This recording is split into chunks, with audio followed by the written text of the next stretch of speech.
Hi. I'm really excited to introduce you all to Anton Willis. Anton is a designer based here in San Francisco Bay Area.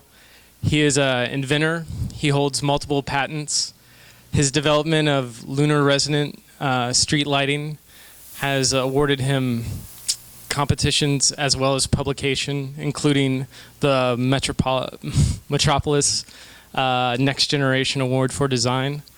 He's an avid explorer of cities via earth and water. He's currently launching a company around his most recent invention, the Oru Kayak, and here he is.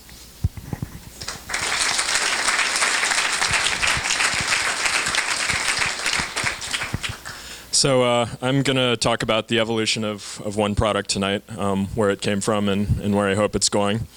And I'm originally trained as an architect, and I'll start with a architecture urbanist sort of question, which is, what's the biggest public open space in the Bay Area? Anyone have a guess? You're good. Yeah, it's the San Francisco Bay itself. You know, it's this amazing body of water surrounded by millions of people, but I think in many ways it's still a very underappreciated resource for all of the people who live here. And I've always really loved exploring it myself, getting a new perspective on the urban landscape, and I've found for myself that kayaking has really been my favorite way of doing that. So kayaks have a really fascinating, multi-thousand-year-old history in the Arctic. They're it's an amazing design, incredibly elegant, but certain drawbacks for urban life, especially around the size. So a few years ago, when I moved into a studio apartment and had to put my 16-foot fiberglass kayak into storage, I started thinking about things that collapse in different ways. And at around that time, I read this article on advances in the art of origami. This is a stick insect that's folded out of one piece of paper using advanced software to calculate the fold patterns. So I thought, geez, if you can do that, you could probably do a kayak. I mean, it's got a lot of legs and wings and stuff. So I started making all of these paper models, and I found that you actually can get a really complex range of shapes and forms out of origami, including complex curves to get really fluid boat shapes, as opposed to kind of the angular forms that you associate with cranes and things like that. So from there, I started going towards physical prototypes using plastic from sign shops. And the first one was a total disaster. I sank in about 30 seconds, and this was in Aquatic Park in Berkeley. For those of you who don't know, that's about the filthiest body of water around here, probably. So I definitely wouldn't recommend that. But eventually they started getting better, to the point where I started letting my friends use them. Still a bit off. And sort of continually testing, refining, working on the form, all of the connection details, all of the bits and pieces. So after doing that about 14 times, I'm pretty excited about where it is right now. So that's where it is now. So as you can see, it's a fully functional kayak. It doesn't really compromise on the form at all, despite the foldability.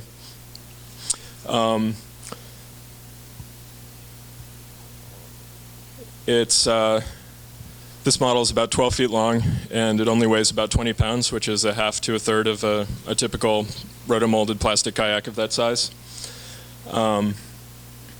It's also pretty easy to assemble. It takes me about 5 minutes. Oh,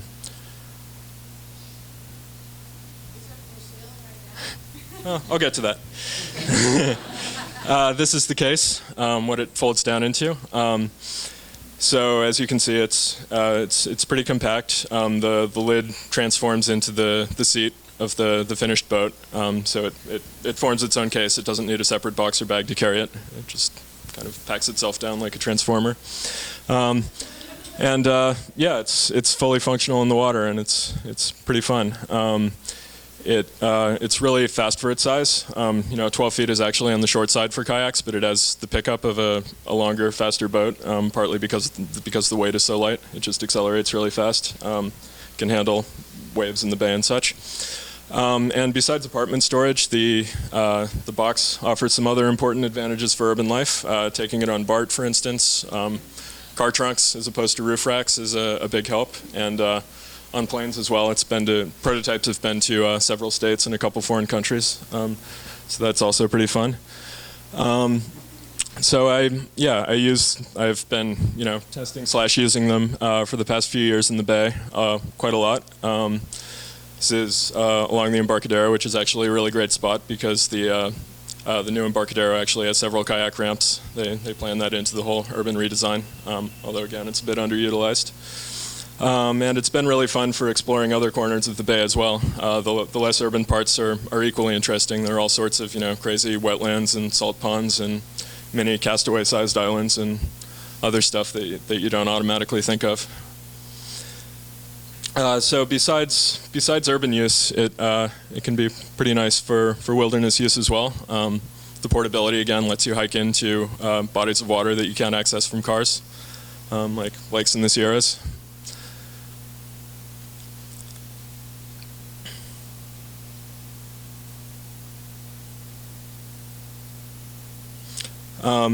So besides the product versatility, there are also some really interesting applications for the design and branding even. The skins can be screen printed as part of the manufacturing process, so there's an opportunity to do all kinds of graphics and patterns that again you can't do with a typical molded kayak. So starting to play around with that. And the skin is also translucent, so you can put LED lights in it at night to light the thing up like a lantern, which is good for safety. You're required by the Coast Guard to have lights at night, and this kind of turns the whole thing into this beautiful glow.